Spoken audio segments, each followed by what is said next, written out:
I high রে, মেরে ফেলছে রে, কেটে ফেলছে রে। আজকে এমনই একটা ভিডিও দেখাতে যাচ্ছি। So, সবার আগে আমি লিওনার্দো দা ভিঞ্চির মোনালিসার মেকআপ করে হাজির হয়ে গেছি, যেটা হচ্ছে ব্ল্যাক গার্ল, নাইজেরিয়ানও বলতে পারেন, অনেকটা এরকমই মেকআপ করেছিলাম। সো রেডি হয়ে চলে এসেছি, আজকে আপনাদেরকে একটা মারাত্মক মেকআপ দেখাবো।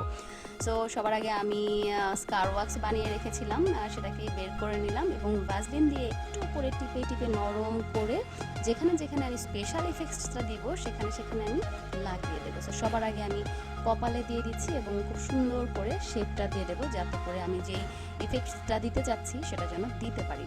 সো আবারও আমি কিছুটা স্কার ওয়াক্স নিয়ে নিলাম, কারণ কিছুটা পাতলা হয়েছে। সো আমার আর একটু মোটা করতে হবে, যেহেতু আমি এখানে কাটার অংশ দেখাবো। সো এখানে আমি এখন আবারও এক পাল্লা দিয়ে দিলাম এবং এটাকে হাতের আঙুলের সাহায্যে একটু একটু করে টিপে টিপে এবং ভ্যাসলিন দিয়ে দিয়ে সুন্দর করে এটাকে স্কিনের সাথে এমনভাবে মেশাবো যেন মনে হবে যে এটা আমার নিজের স্কিন। তো আবার আমি কিছুটা স্কার ওয়াক্স নিয়ে নিলাম এবং একটু রোল করে নিয়েছি। এরপর আমি আমার গালে এটাকে আস্তে আস্তে ভ্যাসলিনের সাহায্যে এবং হাতের আঙুলের সাহায্যে সুন্দর করে এটাকে চেপে চেপে চেপে চেপে বসিয়ে দেবো। একটা জিনিস মাথায় রাখবেন যে স্কার ওয়াক্স জিনিসটা যেটা কেনা সেটা কিন্তু একদম ক্রিমি হয়। আপনি যদি পাউডার দিয়ে বানান সেটাও মোটামুটি ক্রিমি হয়, বাট আমি যেটা বানিয়েছিলাম সেটা হচ্ছে আটা দিয়ে। তো যার জন্য এইটা করতে গেলে যেটা হয়, একটু ঝামেলা হয়। স্বাভাবিক, যে জিনিসটা যেরকম হওয়া উচিত সেখান থেকে যদি একটু নির্বিষ হয় তাহলে একটু নির্বিষ আসলে হবে এই কাজের ক্ষেত্রে। সো আপনারা কিভাবে করে ঘরে বসে স্কার ওয়াক্স বানাবেন সেটা যদি দেখতে চান তাহলে প্লেলিস্টের অন্য ভিডিও দেখে নিতে হবে, যেখানে আমি স্কার ওয়াক্স কীভাবে বানাবেন সেটা দেখিয়ে দিয়েছি। আর যদি ঝামেলায় যেতে না চান তাহলে আপনি কিনে নিতে পারেন দারাজ থেকে।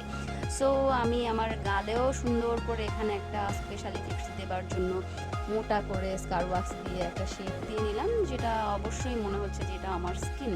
এরপরে দিলাম হচ্ছে নাকের ওপরে, যেখানে মনে হবে যে নাকটাকেও ঘুষি মেরে ফাটিয়ে দিয়েছে কিংবা কোনোভাবে ধাক্কা লেগে বা কোনো কিছুর সাথে কেটে গেছে, সেরকমই কিছু হবে। সো আমি একটু নাকের ওপরের দিকে একটু সুন্দর করে ব্লেন্ড করে দিচ্ছি, কিন্তু আমার কাছে মনে হচ্ছে একটু বেশি উপরে হয়ে গেছে। সো এটাকে আমি আবার এটাকে নিয়ে আসলাম, নিয়ে এসে নাকের ওপরে একদম ডগার একটুখানি আগে দিয়ে দিয়ে দিলাম। একটা জিনিস মাথায় রাখবেন, আপনি মেকআপ করতে গেলে যে নর্মাল মেকআপগুলো আপনি করতে পারতে পারেন একবারে, কিন্তু স্পেশাল ইফেক্টস যদি আপনি দিতে যান, যতই এক্সপার্ট হন না কেন আপনি, একবারে মেকআপ করাটা সত্যি অনেকই বেশি কষ্টকর। একবারে আসলে যারা অনেকই বেশি এক্সপার্ট রেগুলার একটা কাজ করছে সেটা হতে পারে, কিন্তু নতুন যে কোনো স্পেশাল ইফেক্টস দিতে গেলে একটু নির্বিষ হবে, পরে আবার ঠিকঠাক করতে হবে, বা মানে আপনাকে মডিফাই করতে হবে, এরকম এরকম এরকম এরকম। সো নাকে আমি দেওয়ার পরে যেটা করলাম সেটা হচ্ছে ক্রিমি ক্রিমি ক্রিমি, আমার যে creamy face and body paint ছিল সেটা দিয়ে আমি আমার কপালে সুন্দর করে স্কিন কালারের যে কালারটা ছিল সেটা দিয়ে আমি পেইন্ট করে দিলাম। গালেও সেমভাবে আমি পেইন্ট করে দিচ্ছি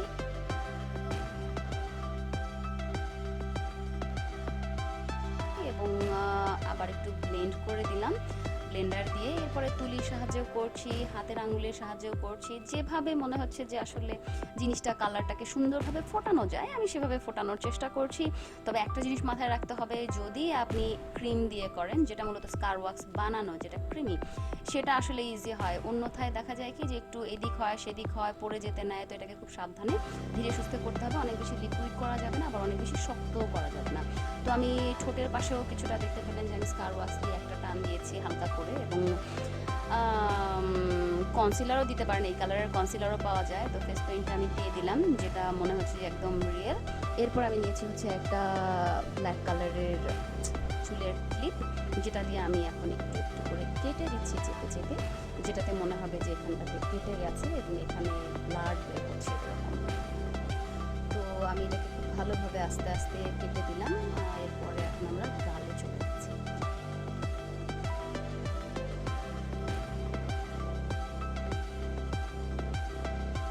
গালে যাবার পরে যেটা হয়েছে দেখতে পাবেন যে চাপ দিলে এটা একটু একটু করে বের হয়ে আসছে, মানে মাঝখান থেকে কেটে কেটে চলে আসছে।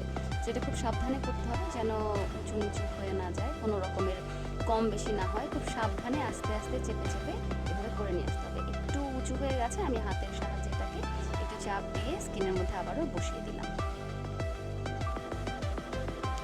হয়ে গেছে সুন্দরভাবে। এখন আমরা যাবো হচ্ছে নাক কাটবার জন্য।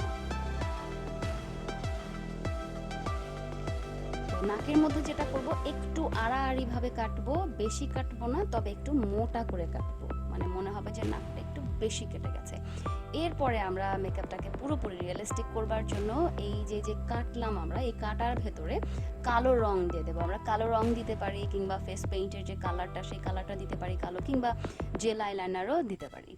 তো কালো দিয়ে দিচ্ছি যাতে করে মনে হবে যে অনেকের স্কিনের মধ্যে থেকে দেখা যায় কি যে কেটে গেলে রক্ত বের হয় লাল, অনেকের একটু গাঢ় কালার থাকে, এবং বিশেষ করে রক্ত ইমিডিয়েট যখন পড়ে তখন একটু মোটামুটি গাঢ় বা হালকা থাকে, কিন্তু যখন শুকিয়ে যায় তখন প্রত্যেকের রক্তই একটা গাঢ় কালার আসে।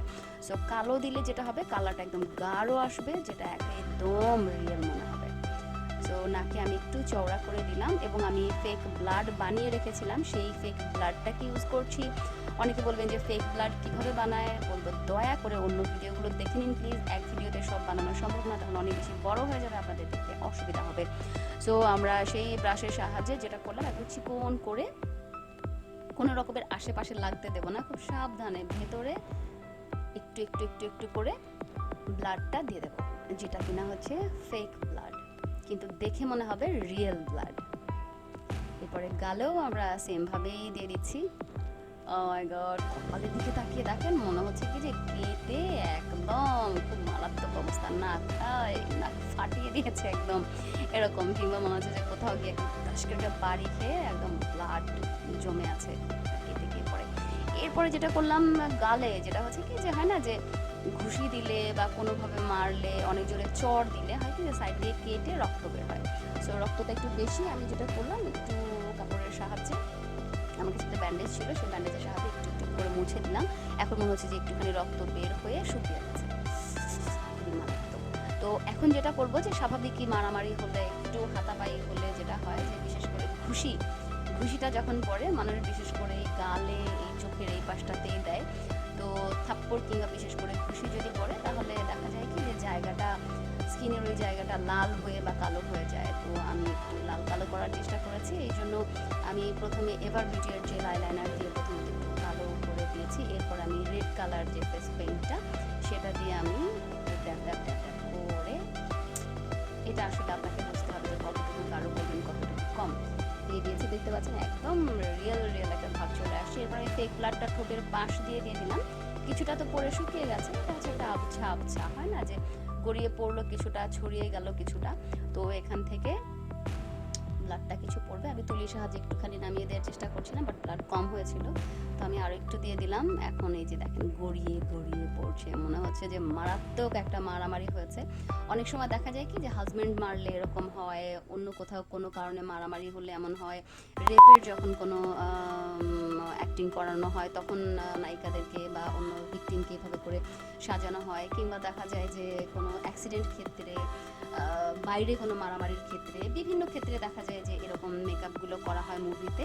তো এটা মূলত সেরকমই এক মেকআপ। যারা বড় বড় মুভি করে তারা তো অনেক বড় বড় আর্টিস্টদেরকে হায়ার করতে পারে, তবে যারা ছোটোখাটো নাটক করতে চাচ্ছে তারা চাইলে আমার এই ভিডিও দেখে মেকআপ করে নিতে পারে। একদম দেখা যায় কি যে একটুখানি ব্লাড দিয়ে দিয়েছে, বোঝা যায় যেটা আসলে রিয়েল না, তো তারা চাইলে আমার এই ভিডিওগুলোকে দেখে মেকআপ করতে পারেন। এবং অবশ্যই মারামারি করে লিপস্টিক ঠোঁটে থাকবে না, একটু নাড়াচাড়া হবে, যদিও কালারটা একদম হালকা, তেমন একটা বোঝা যাচ্ছে না, বাট ইটস ওকে। আর মারামারি করলে স্বাভাবিক রক্ত একটু এদিক সেদিক যাবে, সো গলায় একটু রক্ত লেগে গেছে, সব কিছু মিলিয়ে এই তো আমার ফাইনাল লুক। সো ভিডিও ভালো লাগলে লাইক দেবেন, কমেন্ট করবেন এবং শেয়ার করবেন সবার সাথে। সো ভালো থাকবেন, সুস্থ থাকবেন, দেখা হবে পরের ভিডিওতে। আল্লাহ হাফেজ, আসসালামু আলাইকুম।